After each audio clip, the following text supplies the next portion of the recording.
Hey everybody, it's Rajesh here. Intane here. Welcome to our podcast, Baskets of Knowledge, Chats with a Difference. In our podcast, we invite guests from around the country and around the world to talk about how they got to where they're at the moment. It's about a journey, it's about an experience, it's about their life. Kia ora koutou, everybody. Welcome to another episode of Baskets of Knowledge.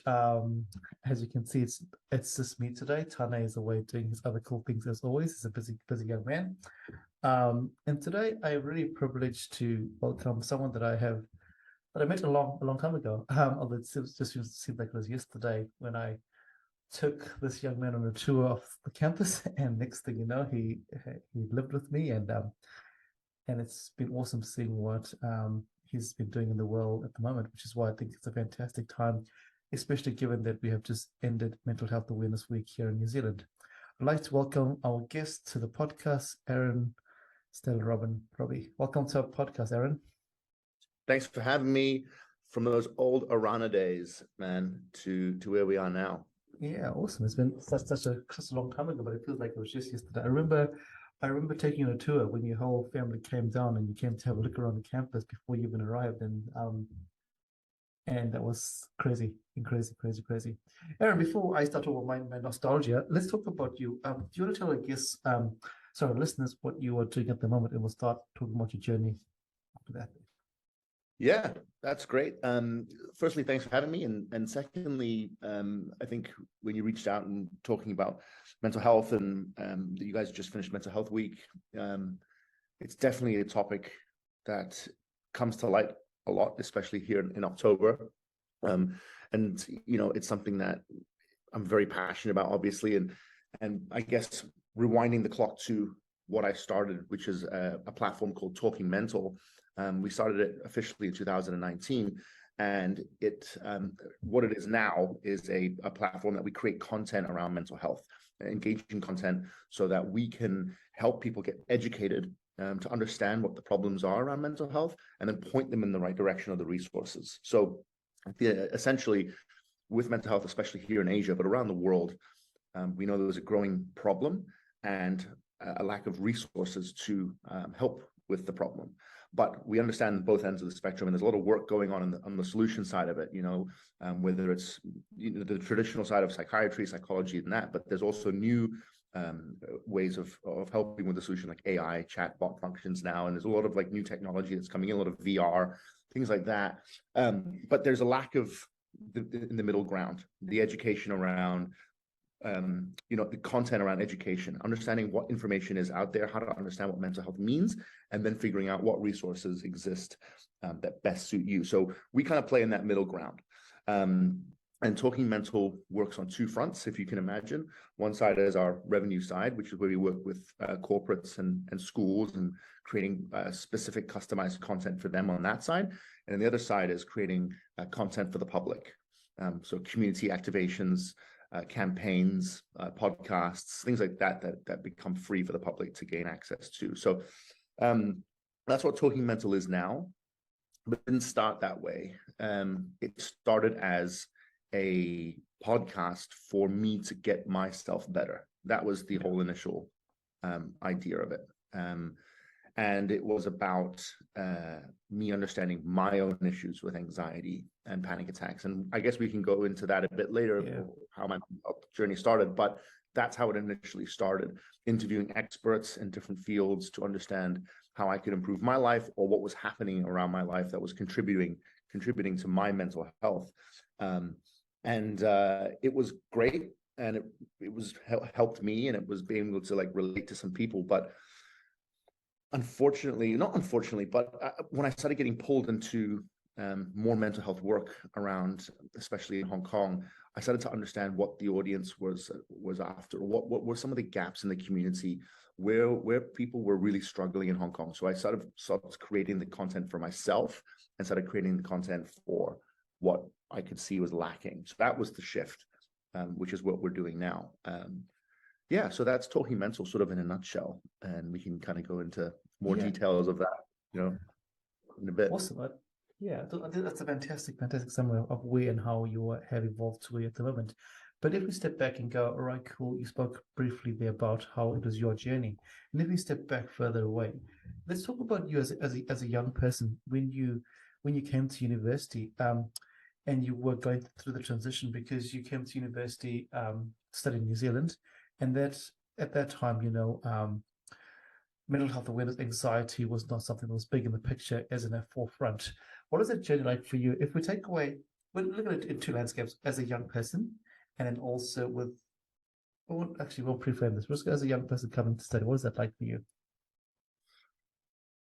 With regard specifically to mental health. Just as a young person coming into a whole new environment to study at university, and then we'll talk about Yeah, it was aspect. Yeah, for me, it was very interesting because, I mean, I'm New Zealand by descent. Dad's a Kiwi, but I grew up in Hong Kong. And so for me to come back down to New Zealand and Otago was quite a culture shock for me because, one, I hadn't really properly lived in New Zealand, and two, I came quite a lot older than a lot of the students. So I think I was 21 when I first started in Otago. And that was a real eye-opener for me. Coming from Hong Kong to Dunedin, love Dunedin, but it's just not the same city, and it was, wow, okay, we had to adapt. And so it was really how to adapt to that whole new landscape, coming in with people who were a lot younger and meeting people from sort of areas like Oamaru and Timaru, and you're like, wow, it's just a different mindset. So I had to adjust my mindset. I had to adjust what my expectations were. And the first year was really difficult. It was a transition year, and it was really, really hard. But then the second and third year, I absolutely loved it. And it just was one of the best experiences of my life. It was just really learning how to fine tune, my mindset. And that was it was a challenge, but it was really difficult, especially that first year. I think the first year is a really hard challenge for most young people. But when you go into a whole different cultural, I came to New Zealand from Africa, and when I came here, I was always told the university I went to in South Africa had the most amount of alcoholics as students in Africa, until I came to New Zealand. I was like, oh, that drinking culture just blew me away. I was like, it was just a shock. I was like, what is going on here? And just getting my head around that. And I came to Dunedin as an oldest in Des. I was 22 when I came here. So like you, I was living with 18-year-olds, and I was like, what is going on here? And that first year was pretty tough. But while I was doing that, what happened to me is I think what you notice later on in your life is a bit of a gap there in learning, and just experience and learning and education. And that's how I went down my pathway there. But as you finished up your degree, and you started to venture into the world, you finished up with a Chinese major. Is that correct? Yeah. Yeah. And what is that? Wow. What is that like? What is that like for you when you because I mean, obviously you're from Hong Kong, you come to New Zealand to do Chinese. We're like, well, what's going on here? Why would you come to Dunedin to do Chinese? But hey, it's got its pros and cons. You finish up with that, and off you went into the world. And what is that like for you? Yeah, it was interesting because I took time off before university to really try and figure out where I wanted to be. And at that time, I was living in Shanghai, and I wanted to always get a university degree and always go down to New Zealand, but I wouldn't know what I wanted to do it in. And so those 3 years before I went was really good in terms of understanding what I wanted to do. And I felt at the time being in China was beneficial. So I was like, okay, learn more of the language and do that. And actually learning Chinese in New Zealand at Otago was really good. There was really good professors. The classes were great. And that was awesome. So it's kind of set me through, but actually looking back at it now, I haven't really used my Chinese because I've moved away from mainland China, and I'm based in Hong Kong. It's not too far away, but I haven't really used my Mandarin or anything like that. So it was great for the time. It was what I needed. And then when I left New Zealand, I went back to China for a few years. I ended up staying there until 2013 in China, in Beijing. And then after that, moved back to Hong Kong. So up until 2013, it was the perfect degree for what I needed, because it gave me the foundation. It gave me the base of skills that I needed, the language, the understanding of history, all of that stuff. Even we did understanding pop culture, movies, how they were being made, and that really set me up in a good place. And and really helped my sort of trajectory to where I am now. Now, what I'm doing now has nothing to do with what I did in university, but I feel like that's a pretty standard story with many people with regards to what you were studying. So the initial shoot into the world was great, and then it's kind of been like a learning curve since then. So and I think that's something important for a lot of young people that are transitioning to university to think about.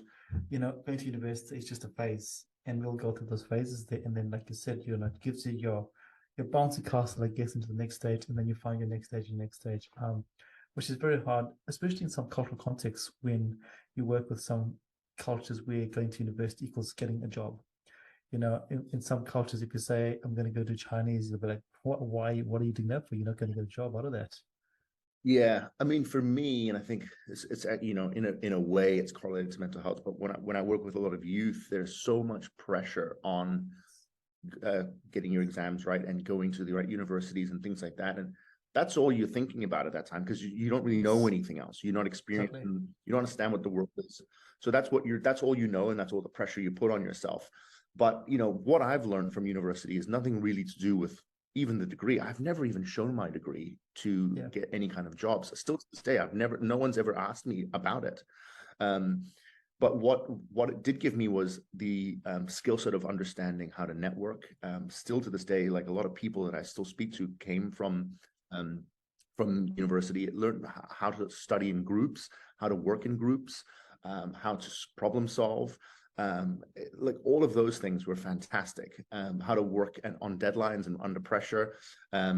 Those are all the skill sets that I remember. And also for me, a huge one was my identity of understanding who I am as a Kiwi. And that was like just as important, more important than what I learned from the degree itself. So, looking back on it, so much stuff happens after you leave, and, people are meant to think that the degree sets you up for your life, but actually it only really sets you up for the next little stage. And then the next chapter changes so much that it's just those little hard skills that I remember that I'm so glad I learned from university, but it wasn't really anything about the degree per se or the exact class that I was learning from.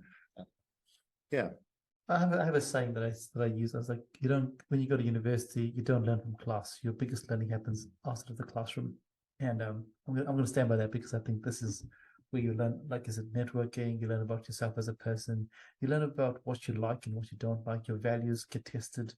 I do coaching as well as a coach, and I got a question asked the other day saying, "Hey, when can you do values assessment with a young person?" And I said, "You actually can't, because they haven't really defined what their values are. They're just living other people's values, until you start to develop your own." And they were like, "No, but this is crazy. I want my teenage son or daughter to have their values set at the age of 16." I was like, "No, they have no idea what they're talking about." And like I said, when you go to university, or when you leave home and you start to explore yourself and learn about yourself, things start changing. Talking about the change, let's talk about your journey into the mental health foray. What happened for you to go, okay, something's not right here, something's not okay in my world?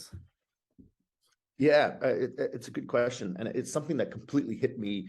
Like it just hit me all of a sudden, just basically like a bus crossing the road, and a bus just hit me. Like I didn't see any signs. I couldn't say it was a gradual thing. Well, at the time, I couldn't tell you it was a gradual thing. Looking back now, sure. And I think that's the interesting part. But for me at the time, it was legitimately a panic attack that set everything off. So I remember the exact moment. I was in Shanghai. I was walking along the street. It was about 9:30, 10 o'clock. We just had breakfast. I was walking across, super hungover. And that is a factor. And I'll come back to the reason why that's a factor. I was hungover, and we were walking back with the family back to our house. We were eating out, and I was crossing the road, and all of a sudden, out of nowhere, it was just an immense being hit by a truck, in terms of out of like that, like a light switch. And then boom, I had this like incredible amount of crazy fear. I thought something was like about to happen. I thought a heart attack, like it was just like an instant heart attack. I'm about to pass out. Something's really wrong, but like to an nth degree. Like, if something happens in your life, and like, let's say, you almost do get hit by a bus, that rush of fear, but there's only a reason to that fear. This was there was no reason to it. There was no something had happened, and that's giving me this reaction. It was completely out of nowhere. And I remember like really struggling to walk. I was very lightheaded, sort of breaking into a cold sweat. And I was just trying to focus on walking. And it was the scariest thing. And I just remember getting home and then thinking, I really can't remember where everyone went. And then I was like, look, I'm going to go try and sleep. Thought a sleep would like sleep it off, woke up, and then it hit me straight away again. And I just remember calling my friend and saying, something's wrong. I've got to come over. And I remember just going to his place, sitting down, and then he gave me like a soft drink and was like, just relax. And then eventually it kind of went away. And I was like, what is this? Why something, if I would have had a heart attack, I would have died already, or I would have collapsed by now. So it's not that. What is going on? And of course, you know, with your mind, you spiral, right? So when you know there's a problem, then you're over assessing, and then you're just going down this like vicious spiral of like really convincing yourself that something's really wrong, and you get into this real panic state. And then eventually it would leave sort of after 10, 15 minutes, and then you'd be okay for a bit, and then something would trigger it, and then it would go again.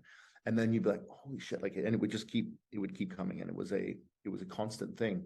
And then eventually I went and saw a doctor because I thought something's wrong, but I can't tell him. And when I went to the doctor, I said, look, my motor skills are fine. You know, I feel good. Like I don't feel like there's not like pain or anything, but I can't explain what's going on. And then he misdiagnosed me. Well, at the time I didn't realize, but he misdiagnosed me with what he said was a vitamin B12 deficiency. And I was boozing too much, and it was something there. And I thought, okay, then I'll just stop boozing. And it helped, you know, initially, you know, sort of first couple of months.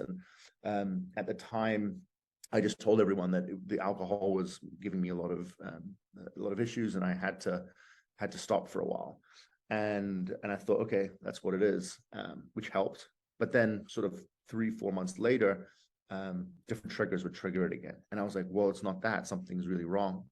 And then that's when I went back to speak to my mom, and I was like, look, do you know anyone in Hong Kong who could help with something? And she's like, hey, I have my old student is now a psychiatrist, and you should speak to them about what's going on. And within 5 minutes, they were like, oh, you have panic attacks and you have high anxiety. And I was like, wait, how, what? And because the reason why I was so relieved was because I would speak to my friends and they had no idea what was going on. I would speak to my parents, they had no idea what was going on. So I felt super alone. And like you said, and we'll talk about this, there was no education around this. So it wasn't, I just had no clue. I had no idea what was actually happening to me.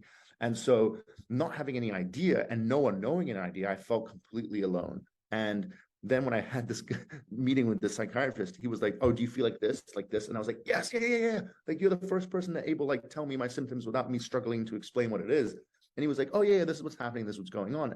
And from there, it was a huge relief. And then that's what began the journey to recovery, which has been a kind of long and winding one. But that was the initial time where I was like, okay, something's really wrong. And that's my first real experience with mental health. Oh, and in terms of time frame, that was in early 2013, 14, or do you? Yeah, 2013. Yeah, middle of 2013. It's so crazy. I like the way you said it, because you know when you don't know what it is without a label, you just start panicking, worrying about actually with no label, you have no idea. And like you say, it's such a lonely journey. And also, you just Google because you think it's a physical problem. You're like, maybe it's this, maybe it's a heart attack, maybe it's your mind goes to these places that you know, as opposed to what you don't know.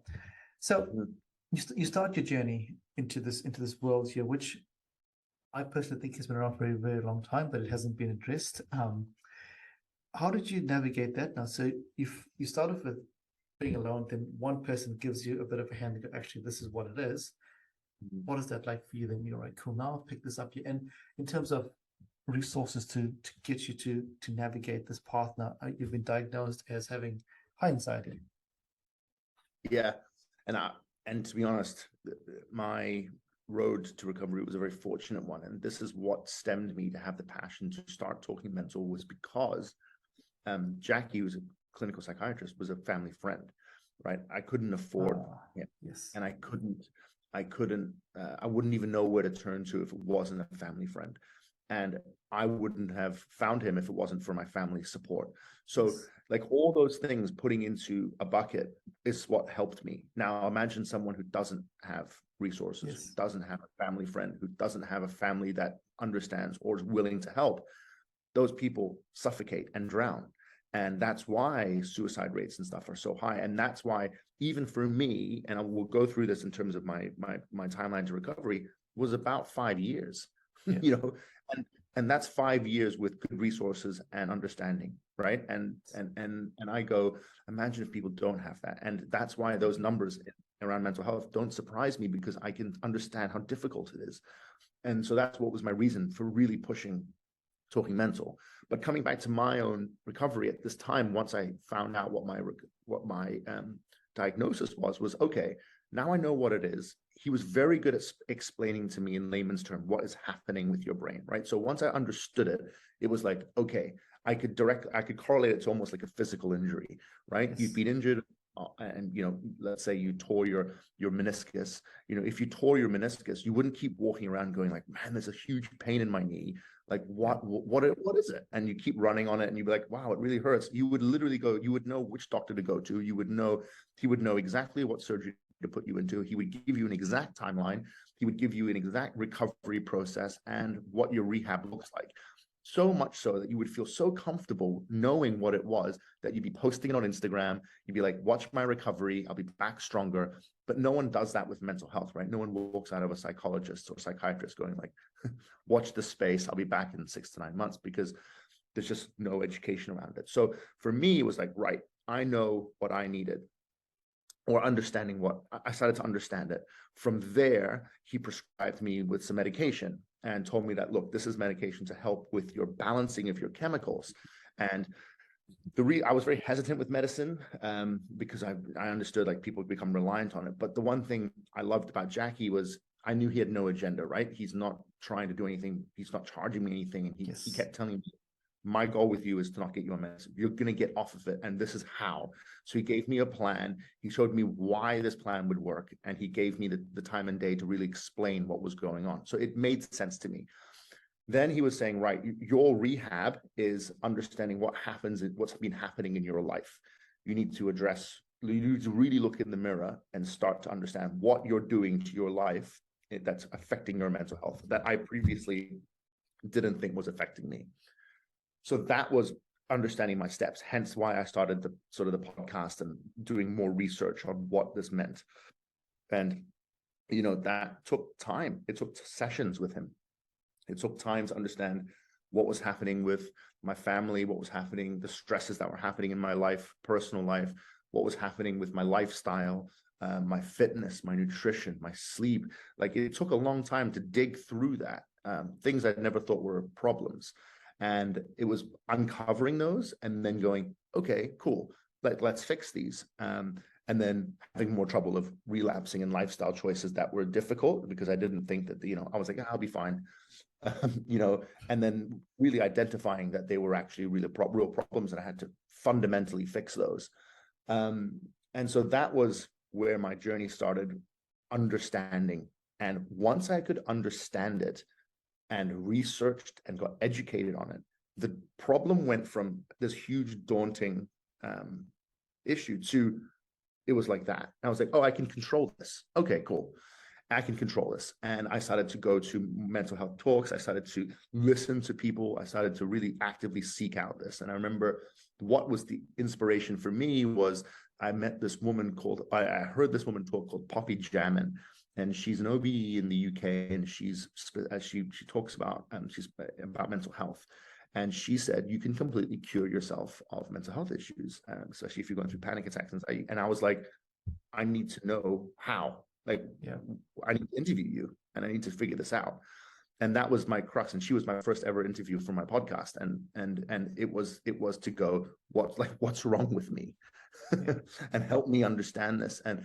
And that was the beginning of the journey of understanding it. And now I feel so, my toolbox has become so much more that I know what I'm dealing with. And I'm so much more self-aware with how my brain is connected to my body and what this means and what triggers are coming and how to deal with certain things. Whereas before, when you don't have the tools, Yeah. I mean, how could you be equipped to handle anything?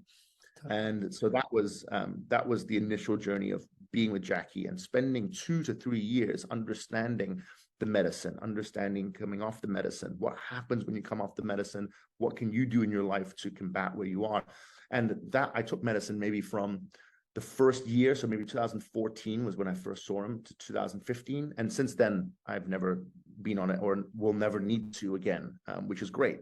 But I needed it at the time, and I was understanding why I needed it. So yeah, so that's kind of where we started and how I started to build my knowledge around it. And that's an awesome share. And a couple of things there that I want to just touch on. I think the big thing that you mentioned there was the fact that you had Jackie there, and the fact that Jackie broke it down into layman's terms. And I think too often we don't see that. We just see someone's diagnosis something, and then it's a medical terminology that's being used, which is scary as it is, you know. So the fact that you had that is really awesome. And I guess then for you to take that and to, I guess, scale it into your podcast to go, hey, this is not, I mean, at that stage, did you think about, hey, this is not just me, or was it just you just saying, hey, this is my story, I'm just going to do this stuff here for myself? Or did you go, wait a minute, I look around, if this is happening to me, how many other people are going through this journey? Did that cross your mind? It's a great question, bro. It's a great question because initially it didn't. Because of my experience of when I first had it, I thought I was completely alone. And all indications gave me that I was alone, right? So my family had no idea what I was talking about. My friends had no idea what I was talking about. And it was only really the psychiatrist who would start telling me. And so I initially just felt it was my own issues that I was dealing with, and it was only me. But eventually, and this is one thing that I didn't expect, and actually was one of the hardest things when I became public of what I was doing, and when I launched Talking Mental and I started saying, you know, I have these issues, I felt very educated around what I was doing. The response I got, I didn't expect, and it became a bit overwhelming, and it blew me away to the point where I almost became overwhelmed, and I went, oh, I don't know if I can do this, because like, I didn't expect the amount of messages from people who I just didn't even assume would be having issues to be messaging me, and not just messaging me being like, nice, bro, like, we're here with you. It's like, no, hey, like, I'm having all these issues. And you were like, holy shit, like that, you know, am I taking all this on now as well? Because I feel like I'm just kind of getting to understand myself. And initially that hit. And I remember talking to my dad, I called him, I was like, Dad, I don't know if I can do this. Like, putting myself in the public's eye of like my own issues. I thought I could, I thought it would be okay, because it was always quite an inner circle talking about it, you know, and I just thought that's what it was going to be like, and no one would really listen or anything like that. It was just more for me to, because at that point it was almost therapeutic. I was talking about it because every time I spoke about it, it was like a weight off my shoulders. And, you know, now I always tell people to talk about it because it does always help. But back then, that was my own kind of therapy. And my background was in hosting. So I wanted to create my own little podcast to practice hosting. This is a great little thing, you know, I get to meet these people. And also, this is another reason I started the podcast, because all these experts were so expensive. I was like, boom, start a podcast. I get to interview them for free. And so that was all I was thinking about. And it was like, I'm starting on my own little journey. This is going to be fun for me. I get to meet these people that I normally couldn't afford, that I'll have really interesting conversation. Plus I get to host. It was the response I got. And it's not just the response, it's the emotional response that you get, and the outpour of like, I really need help. What do I do? And I'm going, man, I'm not even sure yet. And I don't want to, like, I don't know how to tell you that, but it was amazing to see this. And one of the things I think people related to was, and you kind of touched upon it just before, is the language around mental health is so scientific. It's so like, I don't understand what you're like, talk to me normally, like I'm having a beer. Like, what are you talking about? I don't understand what you're talking about. And I was sort of talking about it in a way that I knew how to talk about it, which is not like some educated area in the mental health field that I've been studying this for a long time. So I think I could put it in the space where I was also taking the piss out of myself, you know, talking about issues and mistakes that I was making. And I think people could sort of see that. And that's how it kind of built. And then eventually, once I felt a bit more, that wave initially hit me and I felt okay after that, I was like, okay, you know what? Like, How do you combat this overwhelming feeling? Become more educated. Understand what's happening in your community. Understand what the government's looking to do. Understand where the issues lie, what resources exist. Like, now you're going to really become more educated on not just the issues that's happening with you, but happening with around your society, and what really are the problems. And that's when this changing of my mindset around mental health happened, when because after I started speaking out, I got to work with this local charity. We did a short film. It was an awareness piece. And based on that, I was lucky enough to go to Copenhagen as part of a mental health summit. And it was at this summit, though, that I started to really get to meet people from around the world. And they were talking about issues that they were facing. So I got to see issues that were happening across Europe, in the US, meeting corporations that were going, like, discussing, like, what can we do? How can we? And I was like, whoa, what's going on? And it was eye-opening to me. And people were asking me, that's great what you're doing for yourself, but what's happening in Hong Kong? And the fact I couldn't answer them, I was like, okay, I need to figure this out. And that was the whole change of mindset. And I came back to Hong Kong, and I read this 240-page document from the government that was about where the issues are. What are the issues with the elderly? What are the issues in this? And I started to identify what the problems were. And the biggest three problems were accessibility, quality of care, and stigma. Yeah. And those three issues were actually not just in Hong Kong, but actually when I started to understand, I was like, oh, that's actually what they were saying around in the US. Yeah. It's just that Hong Kong's 20 years behind. And then based on that, I started to become more educated. So when people would ask me, I wasn't guessing anymore, or I didn't feel I had to tell them my own story. I could be like, this is what's happening. Yeah. And then I became, okay, now I feel it's easier for me to take this on. And I also felt like I understood where my place was. I wasn't an expert. I'm not someone who can provide psychological assessments or help from the psychiatry point of view. My role in this is to help people feel comfortable to talk about it, and just to start the conversation of going, where am I? What do I need to do? And then find the resources that exist. And that's when I started to see an alarming rate of huge lack of resources, where the problems were. And we can talk about this in a bit, but that's where I started to really see these problems. And that's such a fascinating dovetail, because we talk about a lived experience becoming an eye-opening experience. You know, your podcast was just your story. And I wonder, maybe that one of the things you spoke about was stigma. In a lot of culture, and I guess in Asian culture, mental health chats are not really something that you speak about over breakfast and dinner.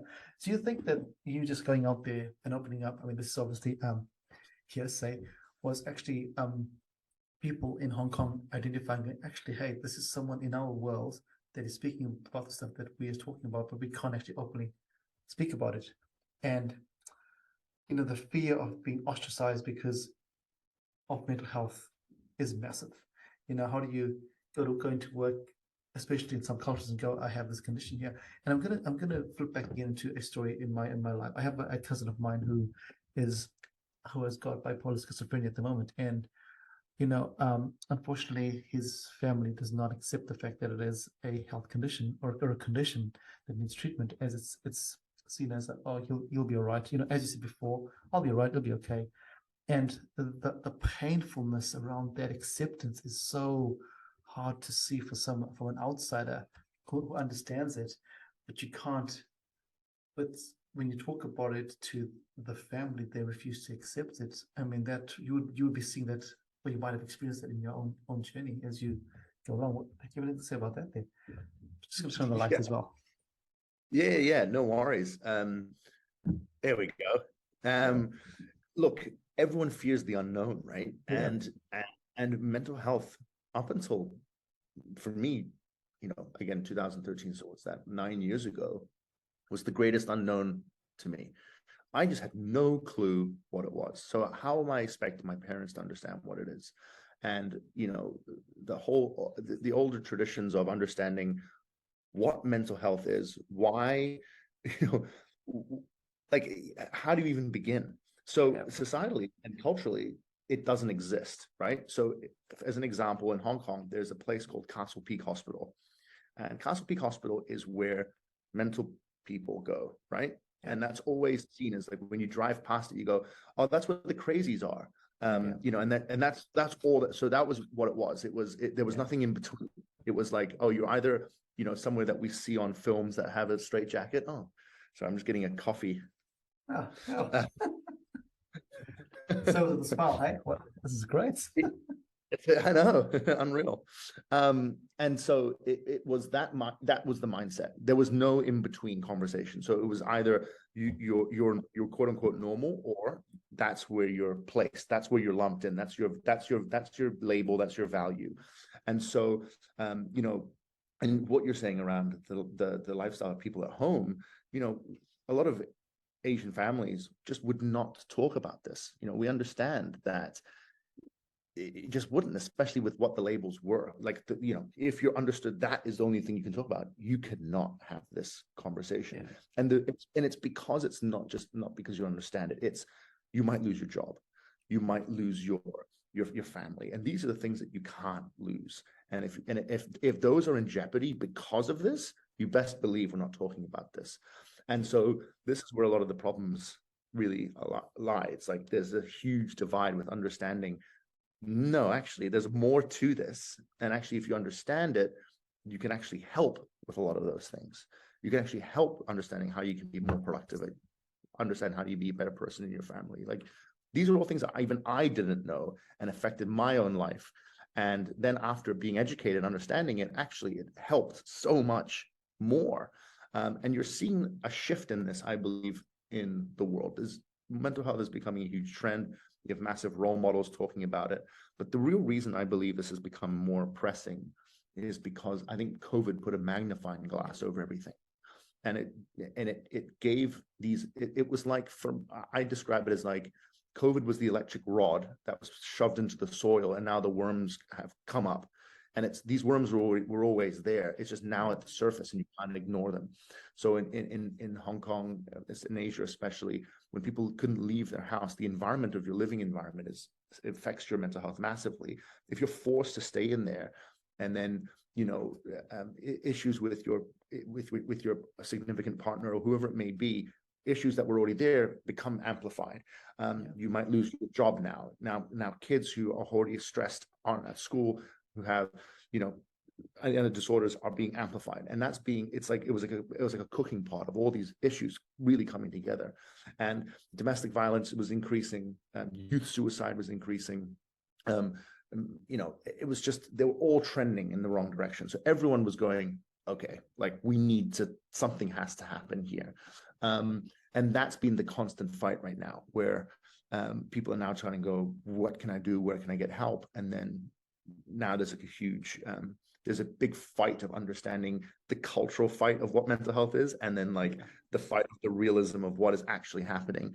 And it's an ugly scene, to be honest, because it's so raw and it's so fresh and it's so difficult to, you know, all your beliefs, you know, all your family's beliefs, you're having to change all of those things and trying to understand this, while at the same time, mental health is a very ugly and very exhausting process. And I went like you mentioned bipolar, and like those are very different things that I went through, and they should never be considered the same. And the fact that they're lumped under the same umbrella is the big problem, right? Someone who's going, like, I had a conversation with someone who was suffering through massive clinical depression, and that conversation I had with her was very different. We were suffering from different things, and it was really interesting to understand what was happening in her life compared to what was happening with me. And she never understood what a panic attack was. And it was really interesting to have that conversation. So there's so much work that needs to be done around the education of it. But like anything, once you're educated around it, it becomes way less daunting. And then you become pragmatic with how you can approach, you know, the way to fix it. And I'm hoping that's the case. Yeah, and you know, I think it's really important that you raised about how we use the word mental health, we just throw it around. Mental health covers every condition, but you know, you wouldn't say that about if you have an ACL or meniscus tear. You wouldn't be like, you've got a knee injury. You'd be like, no, you've got a meniscus tear. It'll be very, very specific, and you'd treat it that way there.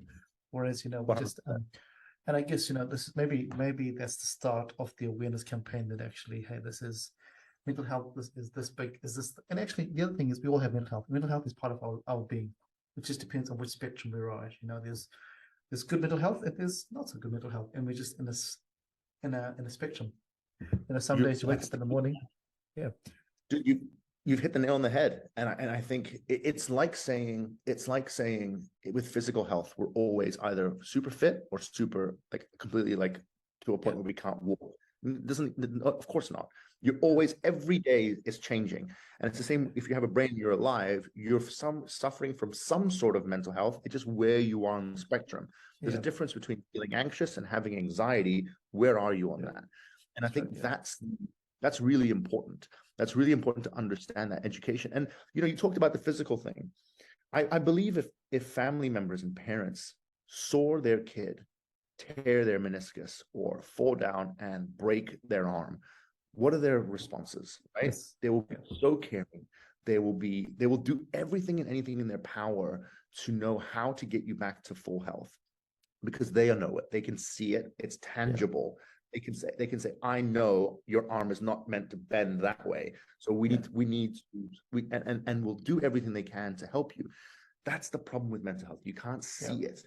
You can't see it, and there's nothing you can't be like, oh, I can see what's actually happening. So that's the issue. And how do we solve that? It's through education. It has to be.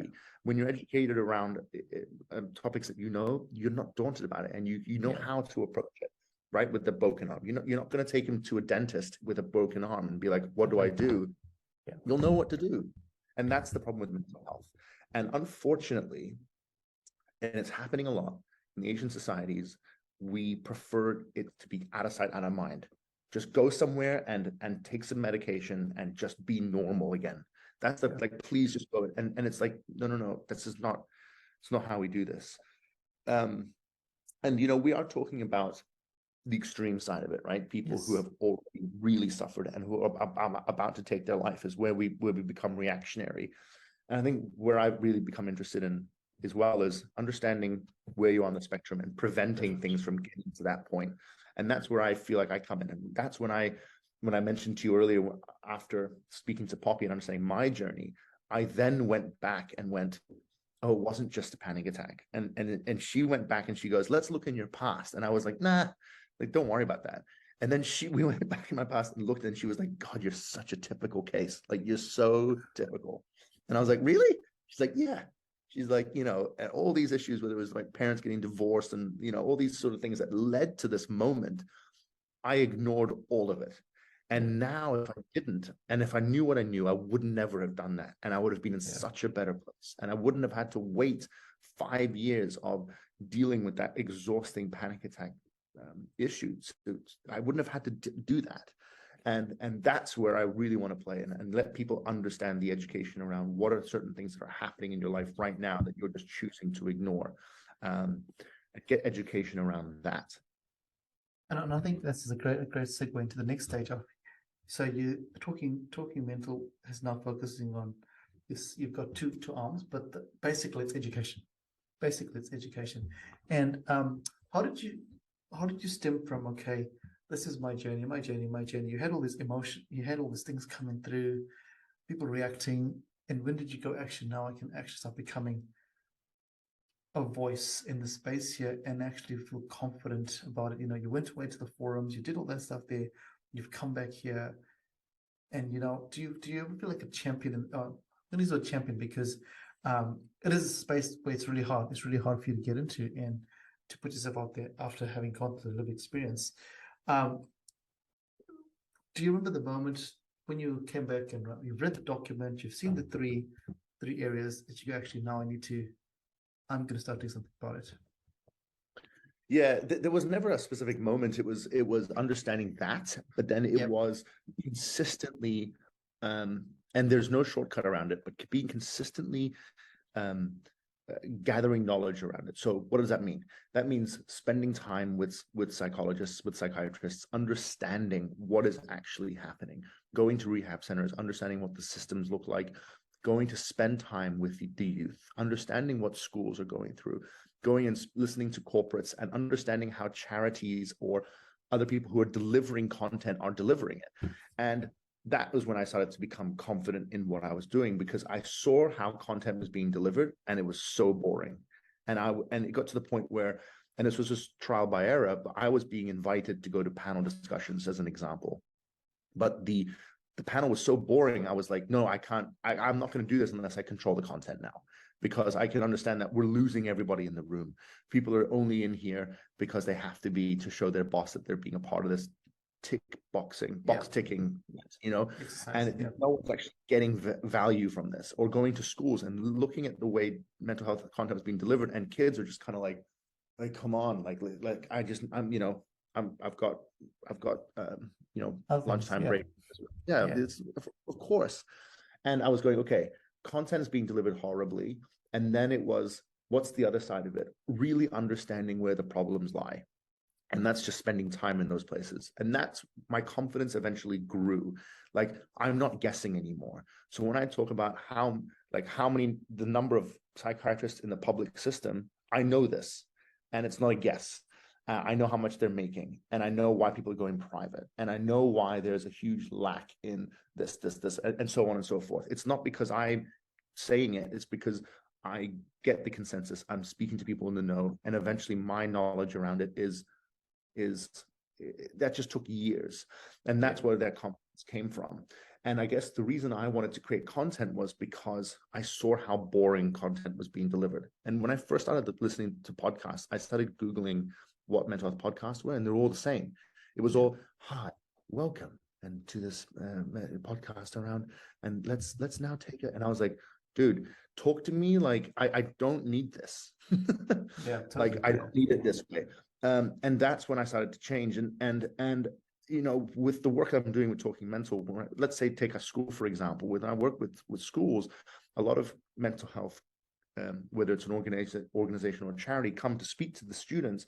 It's very much talking at them, right? Yeah. This is what you should do when this happens. Do this, don't do this, be like that. And it's going a lot of stats, facts, like do this, don't do that. And I was like, why are we doing it this way? And there's obviously a huge problem, but they're not being engaged. So teenage suicide is increasing. So we know there's a problem, but they're not listening to what you're saying. And so we went with the approach of, let's talk with them. So when I started going with the schools and talking initially, it takes time to build trust first and foremost. So you need to spend, it's not just a one-off talk. It doesn't work. Even if it's with me, it won't work. It needs to be constant trust. It needs to be intimate trust. So, Zooms with individual classes that are not seen around at an assembly or whatever it may be, and spending one-on-one time and actually digging in and delving into topics that are painful, and knowing that the first day you're not going to get the same answers as you will the fourth consecutive day that you spend with them. And it just takes time to understand that. But it was always the concept of, what do you want to talk about? What are your issues? Like, what are you guys finding? Like, it's cool that some things are happening in society, but I don't want to tell you about that. Like, what are you guys having trouble with? Yeah. If you could have a choice, that your parents would really listen to something what would that be? And then really starting to peel back the layers through there, but also at the same time, speaking to them on their same language, right? If I come in talking about the NBA, I remember I did that when I talked about the NBA before, and everyone's like, oh, like at least we're on the same wavelength, even before anything starts. Yeah. And oh, cool. And then we can go on from there. And it was just, it's establishing that trust, it's actually establishing that platform. And then once I started to understand what they wanted to talk about, we then created a series, and each topic was a theme that they picked. So again, I'm not guessing because it's what they wanted. Then they are also on the podcast with me, so it's their voice. Yeah. And then it's the guests that they want. So at the end of the day, they have their platform now, and it's run by them essentially, and I'm just sort of facilitating it. And this is what's been the secret to success in a sense, where it's grown now. I'm working with a school that was our third year, one school as example. And we went from sort of 10 students who were involved in this project to 35 last year. And now we're going to go into our third year, and it's growing. And the reason it's growing is because it's their content. They feel like they're having a handle on it. And for the first time, they feel they have their own platform to talk about something that won't be judged. So they can't talk about this with teachers or with their parents. But with me, they were like, can we talk about why I feel depressed? I'm like, yeah, of course we can. And they're like, great. We want to talk about this. And I think it's that And whether it's just with a school or with a corporate, it's approaching it, the content and relatability through the language that we use, and letting them know that mental health isn't this like crazy taboo subject that's going to take a long time to talk about. And that's like through the nuances of just trying to change small things about the topic or how we approach it. For example, we're doing with a corporate, a lot of the mental health talks are literally that. Come to our mental health talk. And no one wants to come to that, especially you just work from 9 to 5. No one wants to go from 5 to 6 to listen to a mental health talk by someone who's delivering something. And I wouldn't want to either. And so what we do is one of the things that we will run is something called, and I do it with a stand-up comedian called Changing Perspective. With Changing Perspectives with stand-up comedian. And we got one of Hong Kong's top stand-up comedians to come in, and people saw it as a workshop as to by him to what tools does he use to create his comedy, and how you can adapt those tools to create ways to change perspectives in your life that you didn't think you could change.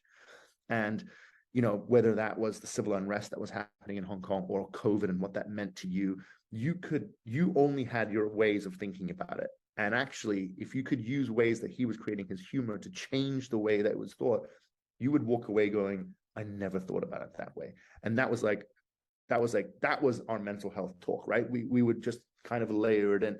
And the engagement we got from that, and that was that. And going back to your confidence question, this is what gave me confidence, because it was seeing it, understanding what the problems were, and then trialing it, and then seeing a response and going, cool, now I know that kind of works. That's where my confidence is going now. And it's just been a consistent work of doing that's built that confidence over time. So again, it wasn't just sort of one moment that made me feel confident about champion. It was sort of, I know what I'm talking about because I've been experienced in this field. Plus I know what doesn't work, and I've seen now what can work. So that's how I feel the confidence coming in. And it's crazy because, like you said, a lot of times it's all tick boxes to go to this, to get my whatever, my PDR or whatever done. But also language matters. One of the things that I've learned as I was teaching is what you said before. Don't talk at people. When you talk at people, people are just not going to engage. It doesn't matter. It doesn't matter what the topic is. You might have 1 or 2 people that will engage, but the rest are going to disengage straight away. And when you talk with people, that changes the whole story. But one thing that you mentioned, which is a really strong thing that I really, really believe in, is building rapport. And the minute you build rapport with a person, when you go in and say, oh, well, tell me about this, as opposed to, hey, tell me about your day. What? What are you talking about? Why are you asking about my day? You came here to talk about blah, blah, blah. And I think that once you lower, because everyone has a guard, we all work on guards, and when you talk about the day, one layer goes.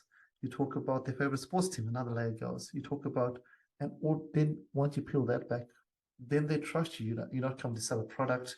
You're not coming to tell them what to do.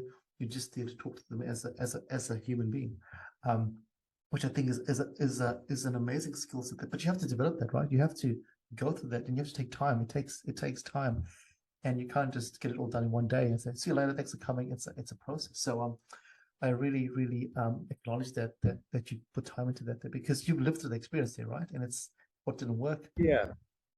But also a key factor to that, and you're so spot on, and a key factor to building that trust is being vulnerable yourself, right? So it's letting people know you're vulnerable. And when they see that you're vulnerable, they go, oh, like, we can talk about this? Cool. Yeah. Like, if he's already talking about how he's struggling with certain things, I feel more inclined to talk about this. And, it's quite an interesting dynamic when I've seen the difference even between men and women talking about mental health. Women have a superpower, I believe, in empathy, where they will help people and without even knowing who they are. Yeah. And it's not a surprise when I started talking mental. I had a lot of females who came up to me and were like, what can we do? I was like, you don't even know me. And they were like, how can we help? And I've seen women talk to other women that they don't know and build a quick level of trust and support. It's amazing watching. With men, we really struggle. And it's because our walls need to be higher based on the fact that we need to show that we're in control. It's a stupid mindset, but, having to feel like we know what we're doing, so it takes time I need to be like, I really need to know where he's coming from and what his agenda is before I feel like I can begin to open up. And that might take a week or 2. And unfortunately with men, that is the case, but I believe that's changing. I really have a high hope that that's changing. And it's due to people like incredible role models like, Kiwi role model like Israel Adesanya, for people who don't know, Kiwi UFC fighter, talks so openly about how he struggles with mental health, but incorporates his mental health training into his training camps, as that's a way to increase performance. And why wouldn't you do that? And I was like, yes, man, like that's what it's going to take, people like that. And then I think it'll get to a point where it becomes so part of it, where men will go, oh, you don't go and see a psychologist? Like, oh man, my performance at work is going to be significantly increased by me doing this. And I think eventually it'll get to that point. It's just right now men really struggle because they don't know how to speak about it, and their barriers are so much higher. And that's something interesting that I've seen. But that vulnerability piece, and you're saying that level of trust and that comes from being vulnerable, and that even extends to the workplace. Having managers that always say, why are my employees not going to use these EAP resources or whatever resources that our company has? And I go, cool, do you use them? And they go, no. And I was like, well, you've got to show them that you're willing to like you're vulnerable and you're having issues and you're trying these things. And then that just opens up a trust. And if I had a boss that said that he really struggles with mental health and he's looking for some help, I know I can talk to him if I'm struggling, because he's already told me that he has. So it's that trust. It's that trust. Totally. And it goes back to trust, and also what you said right at the start of this conversation is the authenticity. When you came to university, finding authentic self, and as we grow, we don't ever really, I believe we don't really bring authentic self to a lot of our scenarios, and that's fine. We don't have to all the time, but at some stage, not doing that and just building this mask, you lose yourself. And when you lose yourself, then you go, when something goes wrong, you go, oh. And one thing that I also speak about is you don't need to go and speak to people when things are going bad.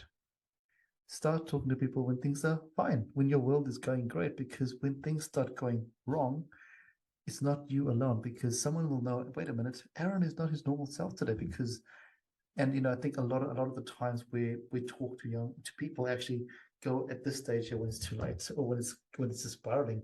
But if we have the conversations or just the interactions earlier on, like you said before, you want the prevention bit, or the let's get it over here as opposed to over here when things are a bit more serious, is the hard bit there. But which is again something that will be, if we just encourage people just to have these conversations without any judgment, no fear of judgment, no, hey, I have a bad day. I have a bad day. Oh no, you need to be into medication. No, it's not about that day. I've had a bad day. Talk about it. Cool, whatever. Let's carry on. Tomorrow might be a good day. But we don't do that, do we? Dude, it's so spot on. I feel like you hit the nail on the head there. Like, honestly, it gives people that baseline. Like, he's good when he's here. Yeah. It's happened to me. People go, oh, you're not so chirpy today. Like, or you're not so energetic. Like, it's something. And they will know that because you've set the baseline higher, right? So, yeah, totally. Yeah. Aaron, we've been talking for almost an hour, and we can keep talking and talking and talking. But I just want to talk about where you're at now. So you have this thing here, and talking mental is one of your hats. You also do other things there. But if you focus on the talking mental side of your life, where is it at the stage, and what's the next stage for you in this amazing work that you do? Yeah, it's a good question. I think for me, I always try to think about how we can get more engagement within the community, and how we can build that, just because there's such a lack of. But that's kind of where my focus is. COVID has been, to be really honest with you, thrown a very big spanner in the works, especially in Hong Kong, as you might still know, that still restrictions there. All the way up to the beginning of this year, there was no opportunities to create any kind of public activations or campaign work that we wanted to do, or to try and get people more education around that. But there are ways that we want to keep pushing for that, whether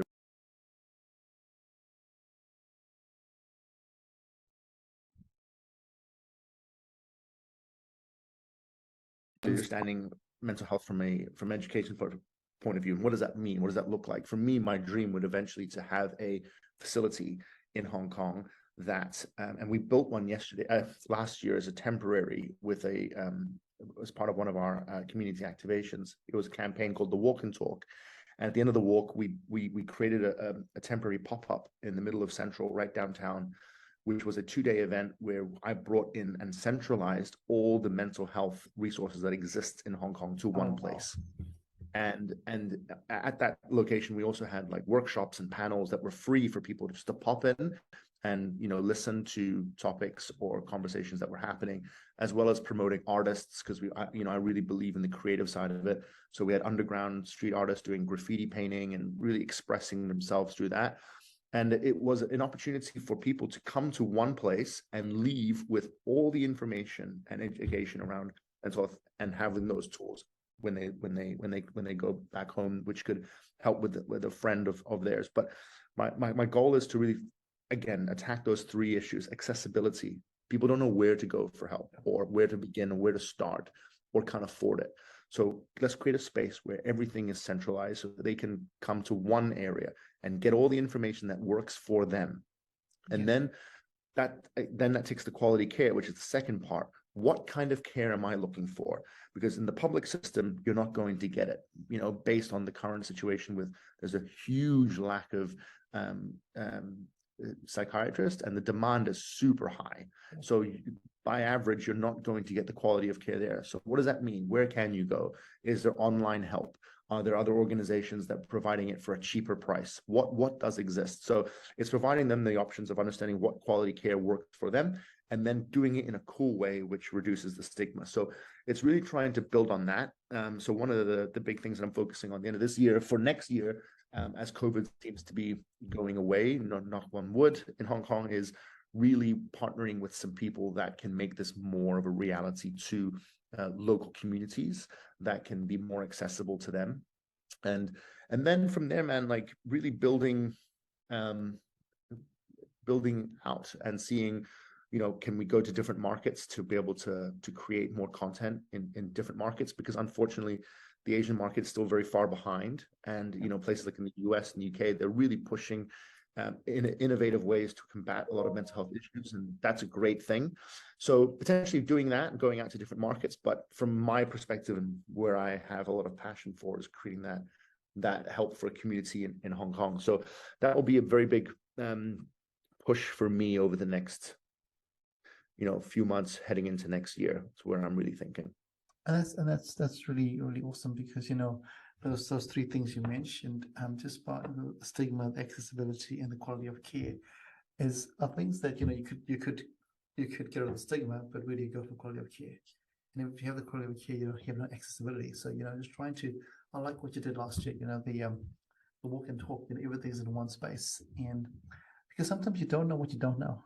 You know, you have no idea what resources are available. Oh, wow, this is all here. And, you know, it's really, awareness precedes change is something I like to always say. So once you have that awareness step, you know, you have no idea 1 year down the line that person that came on the walk back, actually, wait a minute, I saw that pamphlet, I meet that person there, and gonna make a change. So that's really awesome, and I'd love to see how you go in that space. And I think that's something that you know, New Zealand is really pushing. You know, we have Mental Health Awareness Week just finished up a few weeks ago, and you know, organizations are jumping on board and they're trying to get schools engaged. And you know, it's all about the content and engagement. You know, how do you make it fun? How do you not make it so hard and so taxing that people don't want to get involved in it? Just go, hey. So for example, this year in New Zealand, the theme was reconnect. Because all of us just reconnect, and every day they just had something about reconnection. And keep it simple. You know, in the past it's been really complicated. Keep it simple, and things will change. So it's really awesome to see that happening in your space. And I know we could keep talking for a very, very long time, and I don't want to keep you, but to end our podcast is called Baskets of Knowledge, and we invite our guests to share a piece of knowledge that they would love our listeners to put into their basket of knowledge. This could be anything from your lived experience to anything that you think would be useful to anyone listening. What would you like to share with our listeners, and I guess myself as well? Wow.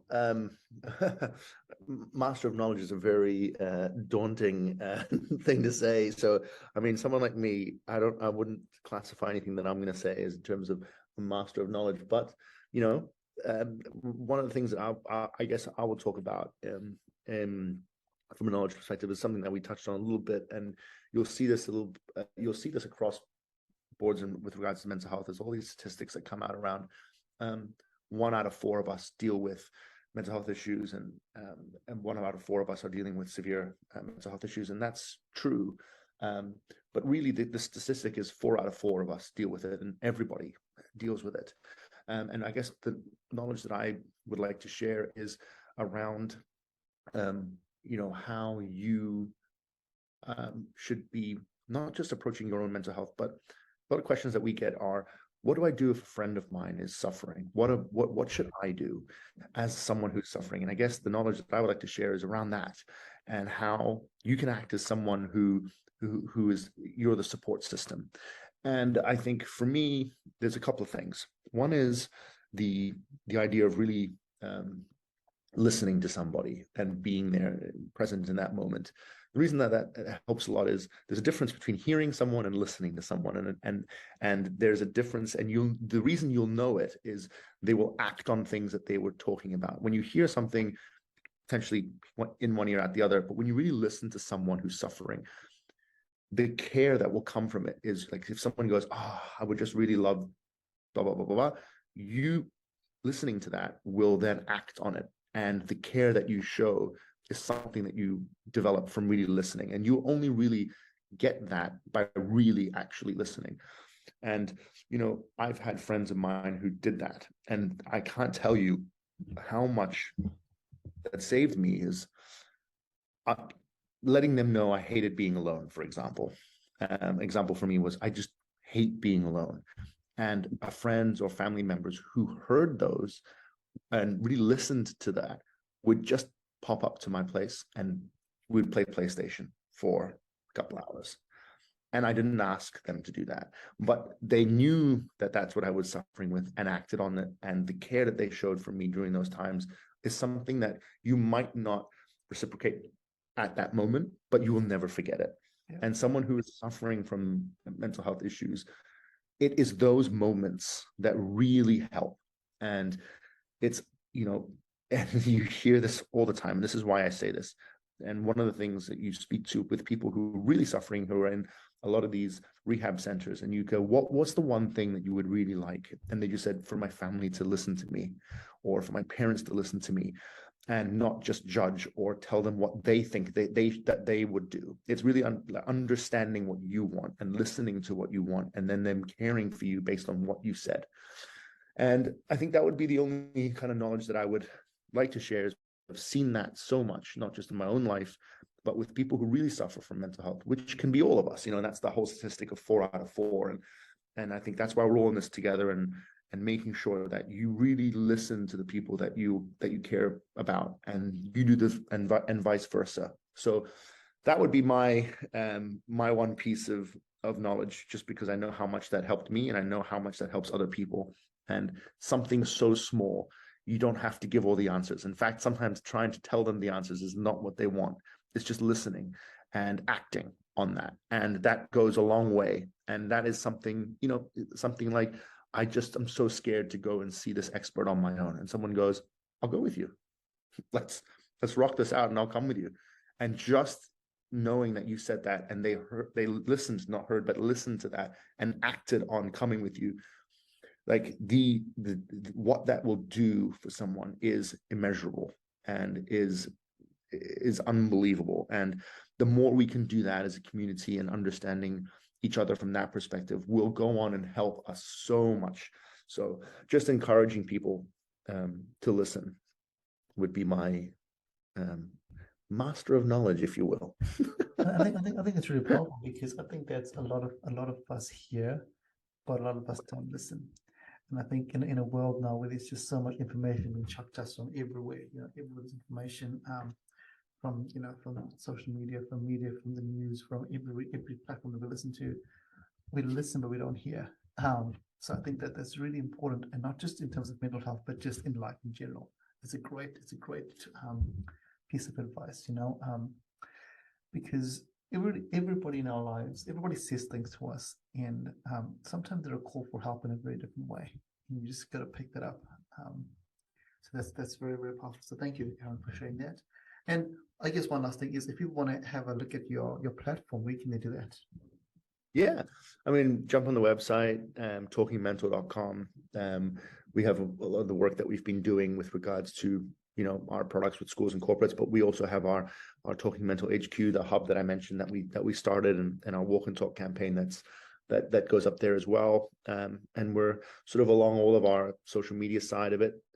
However, it's been, again, a very difficult year for us over the last 6-7 months with COVID. It's kind of put a lot of things on pause, just by the nature of everything that's been there. But we are looking at things are now opening up and pushing on and going for there. So we're on all of those sort of platforms and things like that. So yeah, please come on down and yeah, have a look at what we're up to.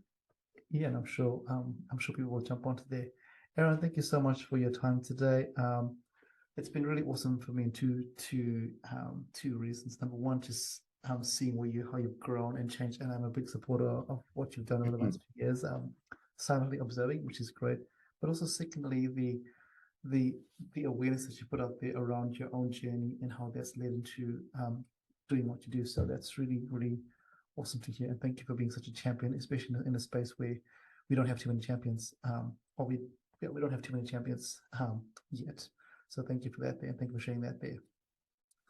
Thank you, man, and thank you for always being in touch from those Arana days. And you know, I don't know if you remember this, but which is completely off topic, but you got me onto what has become my favorite film franchise. Was when I was renting a DVD and I'd never watched Batman, and you told me to watch Batman Begins, and you were like, dude, it'll change your life. Yeah. And I was like, nah, dude, I rented that movie, and ever since that movie, the Dark Knight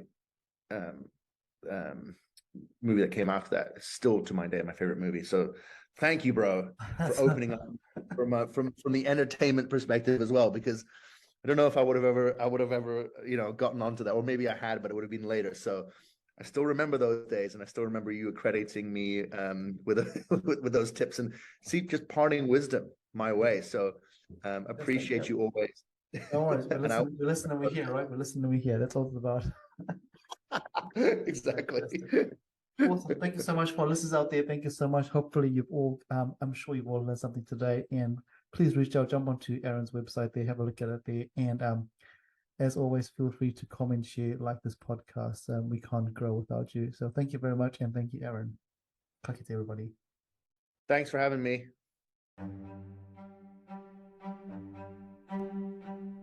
Thank you for listening to Baskets of Knowledge. Yeah, we hope that you found something useful to put into your basket of knowledge. And as we said before, remember to put something little into your baskets of knowledge every week. And as always, feel free to like, comment, and share this podcast. Thanks, everybody. Bye.